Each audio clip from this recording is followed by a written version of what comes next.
গাছপ্রেমী বন্ধুরা, আপনারা অনেকেই জানতে চেয়েছেন বা জিজ্ঞাসা করেছেন কিভাবে 12 মাসের গাঁদা বা যে কোনো গাঁদা ফুলের বীজ ফেলবো।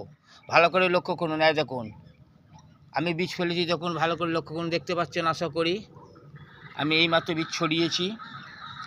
এই দেখুন বীজ দেখতেই পাচ্ছেন। এই দেখুন বীজ, এই যে ছড়ানো আছে। দেখুন ভালো করে লক্ষ্য করুন। ভালো করে লক্ষ্য করুন। দেখুন, এই দেখুন বহু বীজ, এই যে 12 মাসের গাঁদার বীজ ফেলেছি। দেখতে পাচ্ছেন। এই দেখুন, যেখানেই থাকবে এই যে পুরো জায়গাটায় এই দেখুন 12 মাসের গাঁদার বীজ ফেলেছি। দেখতে পাচ্ছেন। এবার আমি আপনাদের বলি যে কীভাবে বীজ ফেলবেন। এই দেখুন, আমি আগে এখানটা একটু পরিষ্কার করে নিচ্ছি। মাটিটাকে আপনাদের আগে দেখাই। এই দেখুন মাটি, সামান্য রসা মাটি দেখতেই পাচ্ছেন। এই মাটিতে প্রথমে আমি যে মাটিতে বীজ ফেলবেন সেই মাটি আগে ভালো করে এরকম ঝুরঝুরে, একদম এরকম ঝুরঝুরে মাটি করে নেবেন। সেই মাটিতে জৈব বা ভার্মি কম্পোস্ট অল্প করে মিশিয়ে সমান করে নেবেন। এই আমি যে সমান করে নিয়েছি দেখেছেন, এইভাবে সমান করে নেবেন। তারপরে এই যে নিম পাতা দিয়েছি তার কারণ আমি বলছি। এইভাবে সমান করে জল দিয়ে ভিজিয়ে রাখবেন। 1 সপ্তাহ ভিজিয়ে রাখার পর দেখবেন মাটি এরকম, এই যে মাটি এরকম রসা রসা ভাব থাকবে। এর উপরে আপনারা ওই যে কোনো 12 মাসেরই হোক আর যে কোনোই গাঁদা বলুন বা ফুল গাছ বলুন, এইভাবে মাটিতে আপনারা ফেলে দিতে পারেন বা চারিয়ে দেবেন। যারা টবে করেন তারাও করতে পারেন, অসুবিধে কিছু নেই। এবার এই যে রসা রসা ভাব, এই যে সমান করে চারিদিকে দেখুন সমান করে দিয়েছি। আর এই যে বীজ ফেলা রয়েছে দেখতেই পাচ্ছেন। এই যখন বীজ, গাঁদা ফুলের যে বীজ, এই যখন আপনারা দেখতে পাচ্ছেন। এই যখন বীজ, এই যে চারিদিকে দেখুন ভালো করে এইভাবে দিয়ে সমান করে দিয়ে এর উপরে কিছু পারলে শুকনো নিম পাতা আমি যেভাবে ছড়িয়েছি আপনারাও ছড়িয়ে দেবেন। এতে কি হবে, কাক পাখিতে এসে খাবে না, 1 নম্বর। 2 নম্বর, এই যে মাটিটা ভিজে রয়েছে এখানে উই হতে পারে। এই নিম পাতা দিলে কিন্তু উইয়ের প্রভাবটা থাকবে না। আর এই যে 12 মাসের গাঁদার বীজ ফেলেছি, ধরুন 1 সপ্তাহের মধ্যে এখান থেকে গাছ তৈরি হয়ে যাবে, চারা বেরিয়ে যাবে। সেখান থেকে আমি ছোট ছোট পটে বন্ধুদের দিয়ে দেব। এই যা বীজ ফেলেছি, যা গাছ হবে সব বন্ধুদের জন্যে, একটাও আমি বাড়িতে রাখবো না। কেননা আমার যে 12 মাসের গাঁদা আছে সেগুলো আপনাদের আগেও দেখিয়েছি, তবু আর একবার আপনাদের দেখিয়ে দিচ্ছি, দেখবেন।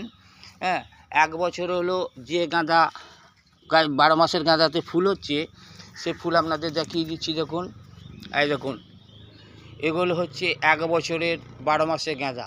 খুব ভালো করে দেখে দিন। দেখুন, প্রতিদিন তোলা হয়, পুজো করা হয়, তার সত্ত্বেও কীভাবে ফুল এসেছে। গাছে যত্ন নিলে গাছে ফুল দেবেই। এটা হচ্ছে পুরো 1 বছরের গাছ।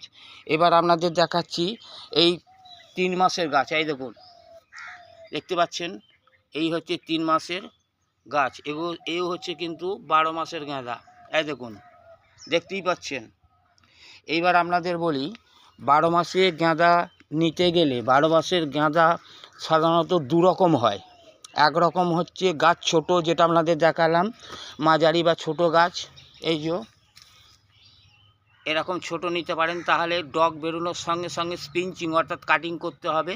আর তা না হলে বড় গাছের সুবিধা কি, বড় গাছের সুবিধা হলে বড় গাছে প্রচুর ফুল হয় এবং লম্বায় বড় হয়, আকারে বড় হয়, ফলে গাছের পরিচর্যা করতে সুবিধা হয় এবং জল দিতে বা করতে সুবিধা হয়।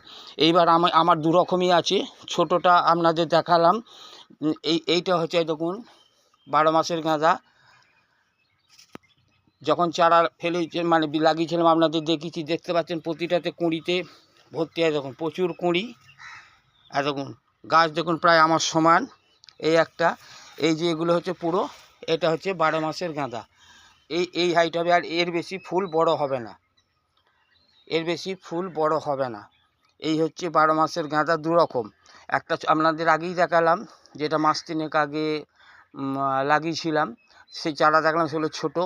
এটা হচ্ছে বড় বা মাঝারি যাই বলুন, এই ধরনের গাছ। দেখুন আমার গাছে কোনো একটা গাছের পাতা সবুজ পোকা লাগা বা হলুদ পাবেন না। গাছের প্রতি যত্ন নিতে হবে, তবেই গাছ কিন্তু এইভাবে ফুল পাবেন। দেখুন ফুল হয়েছে কিভাবে, দেখতেই পাচ্ছেন। এইটা দেখতে এই হচ্ছে 12 মাসের গাঁদা। এই 12 মাসের গাঁদার আপনি ডাল কেটেও, এই ডাল কেটেও কিন্তু আপনি চারা তৈরি করতে পারেন। আবার বীজ থেকেও, আমি যে বীজ ফেলেছি আপনাদের দেখালাম, ওই বীজ থেকেও আপনারা গাছ তৈরি করতে পারেন।